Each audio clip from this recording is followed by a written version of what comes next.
হালালি।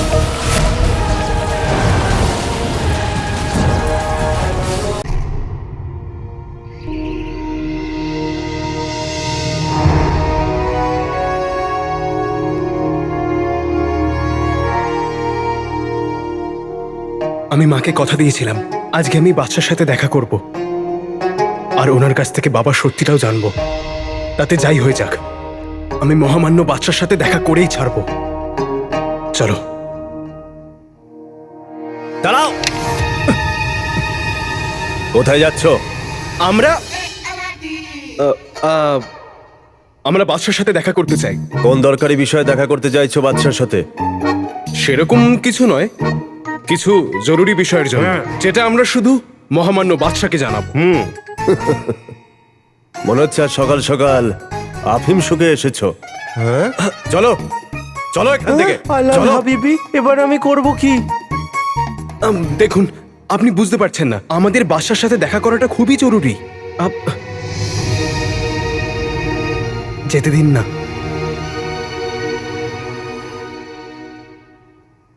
এটা কি?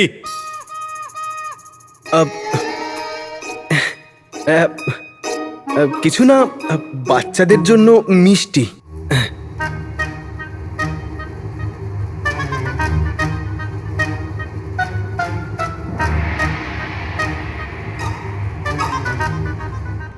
এটা তো সত্যিই মিষ্টি। হ্যাঁ, আমাদের কাছে শুধুই লাড্ডুই ছিল। এটা কি হতে পারে না যে আপনি এই লাড্ডুগুলোকে আসারফি ভাববেন? আচ্ছা, এটা হতে পারে না যে তোমরা দুজন আমাকে মহামান্য বাদশা ভাবো? এটা হতে পারে না যে তোমাদের দুজনকে গ্রেপ্তার করে নি? আরে আপনি এরকম করতে পারেন না। আপনি কি জানেন না আমরা ইবান বাতুতার বংশধর? আরে চিনু, সাবধানে কথা বল, প্রাসাদের সেপাই। এটা প্রাসাদের সেপাই না, এটা প্রাসাদের গাধা। আকা, তুমি আদেশ করলে আমি এদের সত্যিই গাধা বানিয়ে দেবো। এটা ওটা দেখাও আরে সবটা। চিনু ভাই, এরকম ভুল করিস না। দেখুন, আসলে কি হয়েছে, এই আমার ছোট ভাই, বড় হয়ে গেছে কিন্তু এখন ছোটই আছে। ছেলে মানুষই আছে এখন ওর ভিতরে। দেখুন না, আমি ওর হয়ে আপনার কাছে ক্ষমা চাইছি। আপনি আমাদের ক্ষমা করুন আর আমাদের যেতে দিন। জিনু, রাগ ঝেড়ে ফেল। কোথায়? এদের মুখে? আরে জিনু, কথা শোন আমার জিনু। যদি এনারা আমাদের গ্রেফতার করে নেয় না, তাহলে আমরা কখনো বাচ্চার সাথে দেখা করতে পারবো না ভাই। আর তারপরে আমাকে আর আমার মাকে প্রতিবেশী কাকা কাকিরা আমাদের বাড়ি থেকে বার করে দেবে। মায়ের ব্যাপারে ভাব জিনু।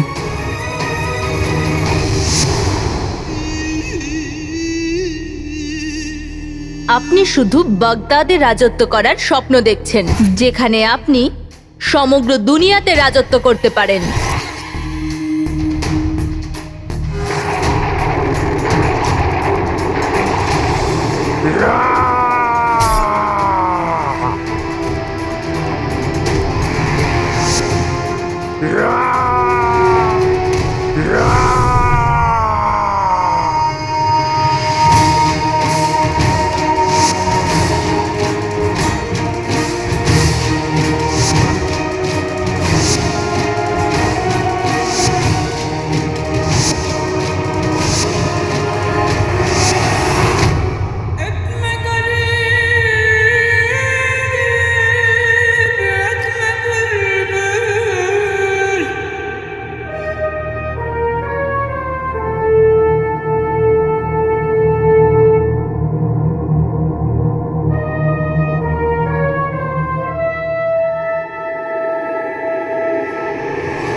হুর হুর গুফো, হুজুর, আপনার আদেশ অনুযায়ী জুম্মানের প্রত্যেক সঙ্গী, প্রত্যেক পরিচিতকে মানে ওই এক চোখওয়ালা মূর্খ জুম্মান আর আমার মধ্যে কোনো সম্পর্ক নেই। আগে হুজুর, অবশ্যই।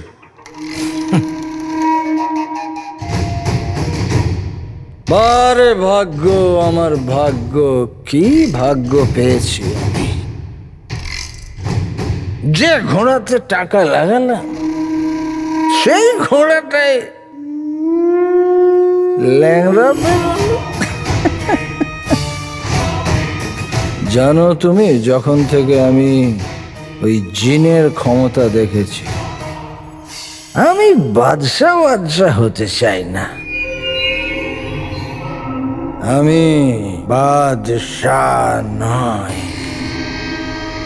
খুদা হতে চাই।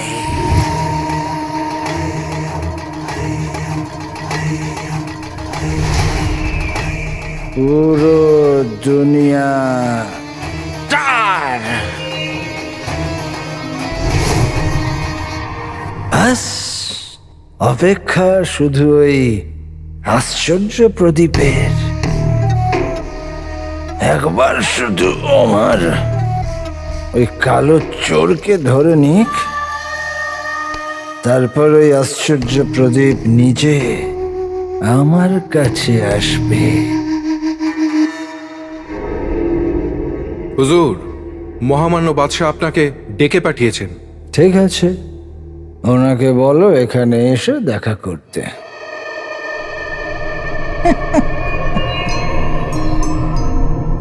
যতক্ষণ ওই কালো চোর আর আশ্চর্য প্রদীপ আমার হাতে না আসছে না, তো ততক্ষণ ওই মহামান্য বাদশাকে সহ্য করতে হবে আমাকে।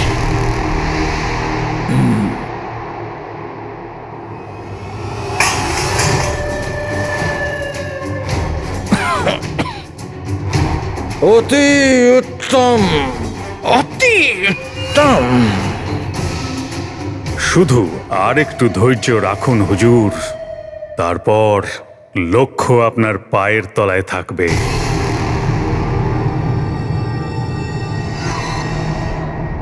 আগে মহামান্য বাদশা।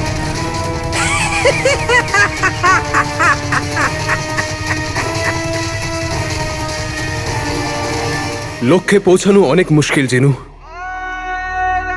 কিন্তু আমাদের পৌঁছাতেই হবে। মায়ের আশা আমাদের সাফল্যের উপরেই টিকে আছে। বাদশার সাথে দেখা করে আমাকে আমার বাবার সত্যিটা জানতেই হবে। জানতে হবে যে উনি বিশ্বস্ত ছিলেন না। না না আকা, এই শব্দটা বলো না। মায়ের বাবার ওপর বিশ্বাস আছে, আর আমার মায়ের ওপর। বিশ্বাস তো আমারও আছে জিনু, আর এটাই তো আমাদের ভরসা। কিন্তু এই ভরসা তখনই কাজে আসবে যখন আমরা প্রাসাদের ভিতরে যাব। প্রাসাদের ভিতরে গিয়ে আমরা সত্যিটা জানতে পারবো। বাস হবে, তারপরেই তো বাঁশি বাজবে। বাস, বাস। আকা, আমি বুঝে গেছি তোমাকে প্রাসাদে কিভাবে পৌঁছাবো। কি করে? এভাবে। এটা ওটা দেখাও, সবটা জাদু বলে করবো টোটকা। ডাবের মধ্যে যেমন থাকে শ্বাস, আমার হাতে চলে আসুক একটা বাঁশ। হ্যাঁ, এই নাও। কোথায় ঠিক হবে? আরে কি ঠিক হবে? ধৈর্য রাখো আকা। হ্যাঁ, এখানে ঠিক হবে। এটা ওটা দেখাও, সবটা জাদু বলে করবো টোটকা। গায়ে যেমন লাগাই আতর, চলে আয় আমার প্রিয় পাথর।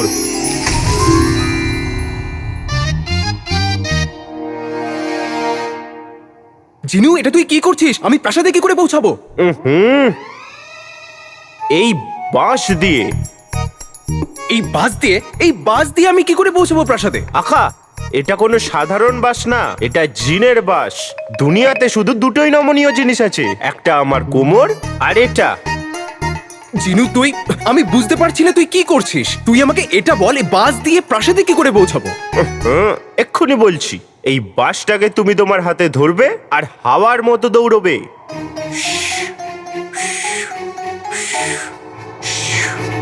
জিনু, হ্যাঁ। আমি এত জোরে দৌড়াতে পারবো না। কোনো ব্যাপার না, তুমি এই বাসটাকে হাতে ধরবে আর ঘোড়ার মতো দৌড়বে। টুকুটুক টুকুটুক টুকুটুক টুকুটুক টুকুটুক টুকুটুক টুকুটুক টুকুটুক টুকুটুক টুকুটুক টুকুটুক টুকুটুক টুকুটুক টুকুটুক টুকুটুক টুকুটুক। হ্যাঁ, আমি ঘোড়া নই যে ঘোড়ার মতো দৌড়াবো। আরে তাহলে কিভাবে দৌড়বে? ল্যাংড়া কচ্ছপের মতো দৌড়বে? তোমায় কারুর মতো তো দৌড়তে হবে, হাওয়ার মতো, চিতার মতো বা ঘোড়ার মতো। আমার মতো? হ্যাঁ, নিজের মতো। এই বাসটাকে হাতে ধরবে আর নিজের মতো দৌড়বে। দৌড়তে দৌড়তে দৌড়তে দৌড়তে দৌড়তে দৌড়তে দৌড়তে দৌড়তে দৌড়তে দৌড়তে দৌড়তে দৌড়তে দৌড়তে আরো জোরে দৌড়তে দৌড়তে দৌড়তে দৌড়তে দৌড়তে দৌড়তে দৌড়তে আরে আমি এত দৌড়াতে পারবো না, আমি হাঁপিয়ে গেছি। আরেকটু দৌড়তে দৌড়তে দৌড়তে দৌড়তে এই পাথর অব্দি পৌঁছবে আর এই বাসটাকে এখানে লাগিয়ে দেবে। তারপর এই বাসটা বেঁকবে, দেখো, তারপর এটা সোজা হবে আর তুমি হাওয়াতে উড়বে। ও নিচে দেখো, প্রাসাদ দেখা যাচ্ছে। হ্যাঁ হ্যাঁ, প্রাসাদ দেখতে পাচ্ছি। তাহলে সেপাইদেরও দেখতে পাচ্ছ নিশ্চয়ই। হ্যাঁ হ্যাঁ, সেপাইও দেখতে পাচ্ছি। আরে তাহলে হাত দেখাও আর তারপর তুমি প্রাসাদের মধ্যে পৌঁছে যাবে।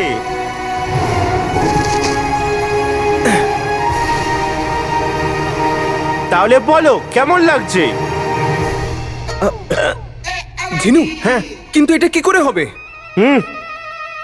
তোমার কাছে আর কোনো উপায় আছে? বলো।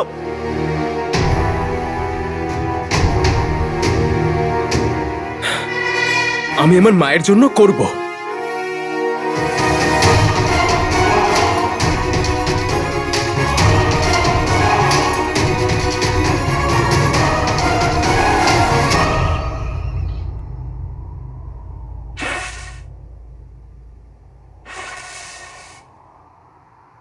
হাকিম সাহেব,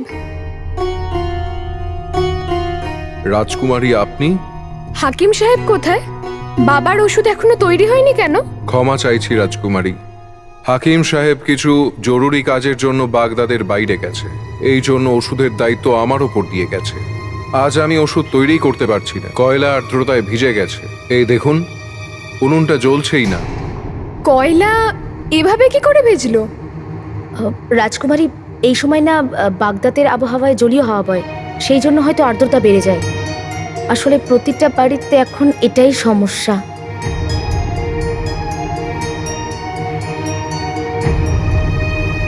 তাহলে ওষুধ তৈরি না হলে বাবার শরীর সুস্থ হবে কি করে? সেই কথাই চিন্তা করছি আমি আরো একবার চেষ্টা করছি।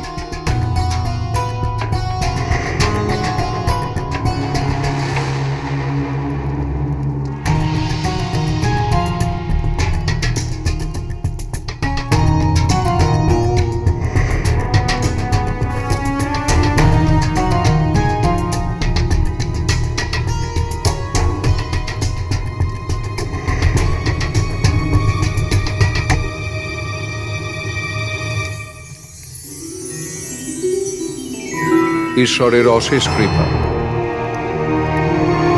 আপনি আমাকে কিছুটা সময় দিন, আমি এক্ষুনি ওষুধটা তৈরি করে দিচ্ছি।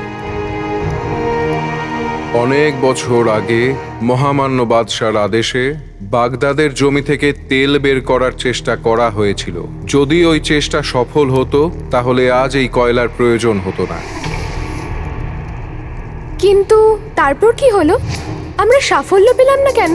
ওই চেষ্টা চলাকালীন একটা প্রাকৃতিক দুর্যোগ ঘটেছিল, যাতে প্রায় 20 জন লোক মারা গিয়েছিল।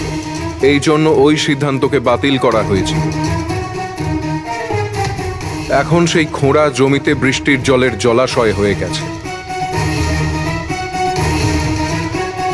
এই নিন আপনার ওষুধ তৈরি। ধন্যবাদ।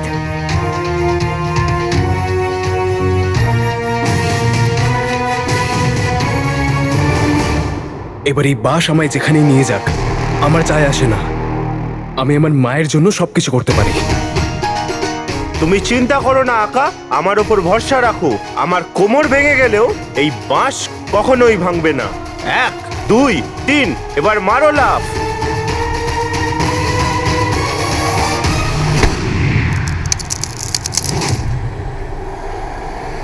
যাও।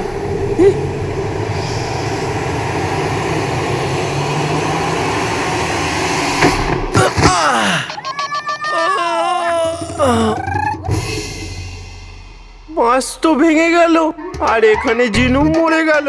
আকা, সব গন্ডগোল হয়ে গেল। আকা, যাক কেন মরে গেলাম। আকা, আমি তো আগেই বলেছিলাম এটা জিনের বাঁশ। ওঠো ওঠো আকা, ওঠো ওঠো। তুমি ঠিক আছো তো? না, আকাশে পৌঁছালাম, না গাছে আটকালাম, কিন্তু কিছু ভেঙেছে নিশ্চয়ই। ভেঙেছে? চলো এসো আকা, এসো। রাজকুমারী একবার ভাবো, যদি বাগদাতে জমি থেকে তেল বেরোতো কি ভালোই না হতো। ঘরে ঘরে প্রদীপ জ্বলতে শুরু করতো, আর আমরা মেয়েরা চুলে বালতি ভরে ভরে তেল ব্যবহার করতাম। আর বাচ্চারা তো খেলা দেখতে যায়, তখন শুধু ওরা তেল দেখতে যেত। আরে আর চারপাশে তো। প্রীতি, হ্যাঁ হ্যাঁ রাজকুমারী। প্রীতি আমার একটা কাজ করে দিবি? হ্যাঁ হ্যাঁ, তুমি একবার বলে তো দেখো আমায়। পুরনো কাগজপত্র যেখানে আছে সেখানে যা, আর তেলের খনির সমস্ত কাগজ নিয়ে আয় তাড়াতাড়ি। আমি বাবাকে ওষুধটা দিয়ে দিচ্ছি, তুই তাড়াতাড়ি যা। হ্যাঁ, আচ্ছা।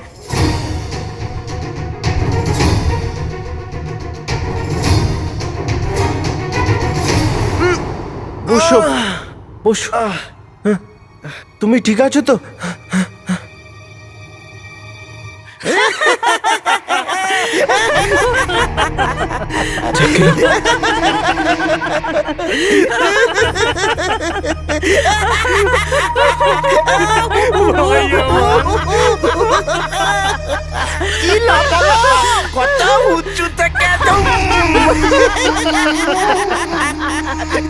সোনার আসর ফির দিব্যি আলাদিন। বাদশার সাথে দেখা করার যদি এই পদ্ধতি থাকতো, তাহলে সবারই হাতে একটা বাঁশ থাকতো। ভাই আমার ভাই, তুমি বাচ্চার সঙ্গে দেখা করতে পারো কি পারো না, কিন্তু ওপরওয়ালার সঙ্গে দেখা হয়ে যাবে। বাবা, আমাকে তো তোর কাকা হওয়ার কর্তব্য পালন করতে হবে। আমি তোর জন্য কফি নিয়ে আসছি। হ্যাঁ, যেমন দেখতে, কথাও সেরকম বোকা বোকা। যখনই মুখ খুলবে উল্টো পাল্টা বলবে। বেগম, আমি এটাই বলতে চাইছি যে আমাদের ছাদে যে ছেঁড়া চাদরটা আছে, এর কফিনের জন্য তো ওটাই যথেষ্ট। না বাবা, ওই চাদরটা নয়। বাবা, ওই চাদরটা তো তোমার কফিনের জন্য রেখে দিয়েছি। খুব ভালো। হ্যাঁ বাবা, ষাঁড়ের চিন্তা তো দেখো। কবরের জমি, কফিনের কাপড়, মেরে ফেলো। বাবা বাবা বাবা, আরে তোমাদের মতো আত্মীয় থেকে তো ভালো কেউ সাপ পুষুক। আরে নিজেরই ভাইপোর মৃত্যুর প্রস্তুতি নিচ্ছ, লজ্জা লাগা দরকার তোমাদের। শেখ জিনু, লজ্জা তো আমরা সকাল সকাল গরম জলে মধুর মতো মিশিয়ে খেয়ে নিই। তোমরা নিজের চিন্তা করো।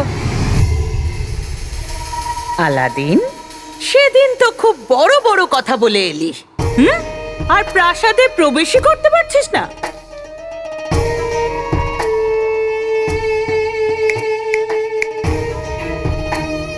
এইবারে নাজনীন রুখসারের জীবনে ঝড় হয়ে আসবে, আর সবকিছু উড়িয়ে নিয়ে যাবে।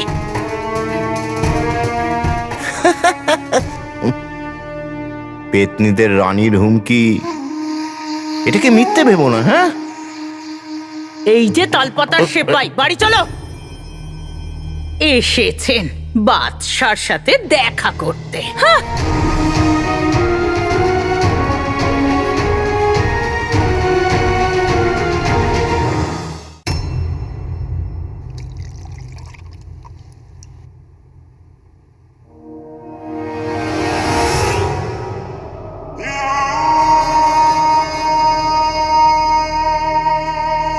বাবা, ওষুধটা খেয়ে নাও।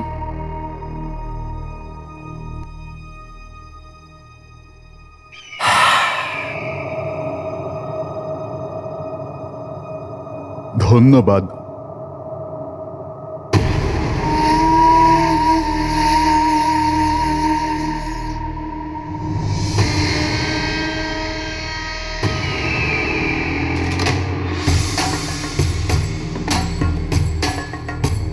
ধন্যবাদ ওয়াজিরে আলা। আমি তোমার কর্তব্য করছি, এতে ধন্যবাদ দেবার কি আছে? মহামান্য বাদশাহ দীর্ঘজীবী হন। মহামান্য বাদশাহ দীর্ঘজীবী হন। মহামান্য বাদশাহ দীর্ঘজীবী হন। মহামান্য বাদশাহ দীর্ঘজীবী হন। মহামান্য বাদশাহ দীর্ঘজীবী হন। মহামান্য বাদশাহ দীর্ঘজীবী হন। মহামান্য বাদশাহ দীর্ঘজীবী হন। মহামান্য বাদশাহ দীর্ঘজীবী হন। সেলাম, আপনারা এখানে? তুমি আমাকে এখান থেকে না ওঠার দিব্যি দিয়েছিলে, তাই আমি রাজদরবারকেই এখানে নিয়ে এসেছি। বাবা, এটা তো তুমি খুব ভালো করেছো। দেশের বিশেষ লোকেরা যখন এখানেই আছেন, তাহলে আমি বাগদাদের ব্যাপারে কিছু বিশেষ কথা বলতে চাই। কি বলতে চাইছো? রাজকুমারী, রাজকুমারী, তুমি এই দরকারি কাগজগুলো আনতে বলেছিলে। ধন্যবাদ প্রীতি। বাবা, এটা তোমার অনেক পুরনো স্বপ্নের কাগজপত্র, যেটা আমি বাগদাদে সত্যি করে দেখাতে চাই। আমি ঠিক বুঝলাম না। এই দেখো বাবা,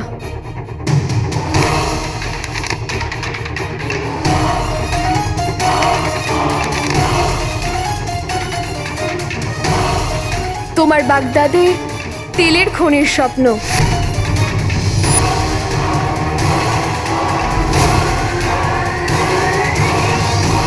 না রাজকুমারী,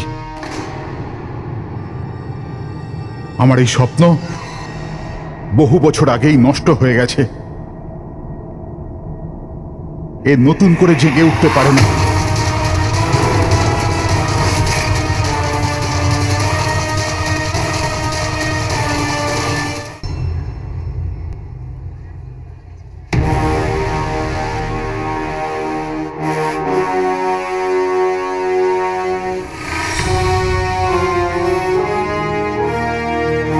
এত বড় শহরে কালো চোরকে খুঁজে বাদশার গলা ধরা এত সহজ কথা নয়। জিনু, তোর বাসের জন্য না না না না, আমার বাস না, জিনের বাস, জিনের বাস। চল বাড়িতে চল। কিন্তু আকা, বাড়ি ওদিকে নয়, এদিকে চলো।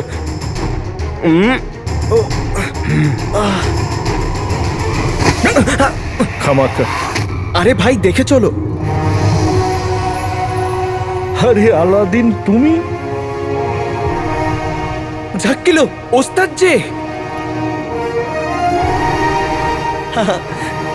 জিনু, চিনতে পেরেছিস তুই? আরে আমি যখন তোকে গুহা থেকে আনতে গিয়েছিলাম তখন জিনু। আমি একদম একা। না, তাহলে কে আমার আপন? এখন এই তোমার সবকিছু। হালাল হাবিবি, এবার আমি করব কি? ওস্তাদ, হ্যাঁ হ্যাঁ, আমি এনাকে কি করে ভুলতে পারি? শাব্বাস আমার জিনু ভাই। বাহ, জিনকে গোলাম বানিয়ে রাখতে তো সবাইকে দেখেছি, কিন্তু ভাই ভাবার মতো মানুষ এই প্রথম দেখছি। জিনু, ওস্তাদের জন্য গিয়ে কিছু নিয়ে আয় না। আরে না না না, কোনো দরকার নেই। না না ওস্তাদ, দরকার আছে।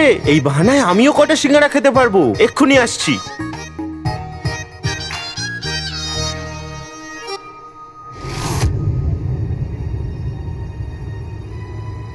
তুমি কি কোনো সমস্যায় আছো? আমি খুব কঠিন পথের লক্ষ্য বেছে নিয়েছি ওস্তাদ। আমারও কঠিন পথের লক্ষ্যই পছন্দ। এমন কোনো লক্ষ্য নেই যার পথ সহজ হয়। আপনি আন্দাজও করতে পারবেন না ওস্তাদ, যে আমার লক্ষ্য বাগদাদের বাদশাহ।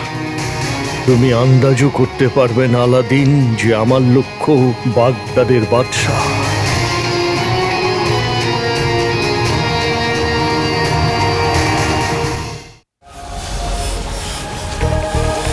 আলাদি